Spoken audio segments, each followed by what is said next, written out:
नमस्कार, मी डॉक्टर वर्षा. वजन कमी करताय? मग या 5 गोष्टी नक्की टाळा. पहिली गोष्ट, उपवास करणं टाळा.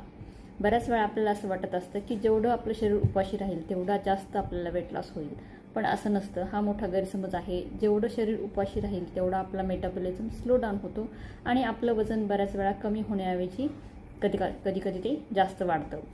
दुसरी गोष्ट, तेल तूप आहारातनं पूर्णपणे बंद करणे.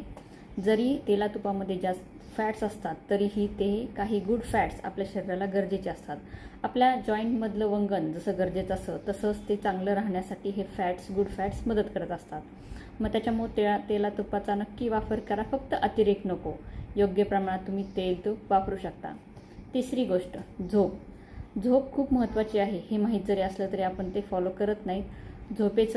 झोपेमध्ये आपल्या चांगले हार्मोन्स सिक्रेट होत असतात आणि ते वेट लॉस करायला मदत होत असतात. त्याच्यामुळे नक्की दररोज शांत रात्रीची 6 ते 7 तास झोप घेणं खूप गरजेचे आहे. चौथा मुद्दा आहे तो म्हणजे पाणी. आपण बऱ्याच वेळा डाएटकडे खूप छान लक्ष देतो, पण पाण्याकडे लक्ष देत नाही. आपली बॉडी जर डिहायड्रेट होत राहिली तर आपला मेटाबॉलिझम डिस्टर्ब होतो, स्लो डाऊन होतो आणि मग आपण जे काही खातो ते व्यवस्थित पचत नाही आणि त्याच्यामुळे वेट लॉस होण्याऐवजी तो वाढत राहतो, वेट जास्त वाढत राहतं. आणि 5वा मुद्दा तो म्हणजे पॉझिटिव्हिटी. पॉझिटिव्हिटी असेल तर कुठलंही काम आपण सहजरित्या करू शकतो. त्याच्यामुळे मला वजन कमी करायचंच आणि ते मी करणारच आहे, ही पॉझिटिव्हिटी असेल तर नक्कीच तुमचा वेट लॉस छान होणार आहे.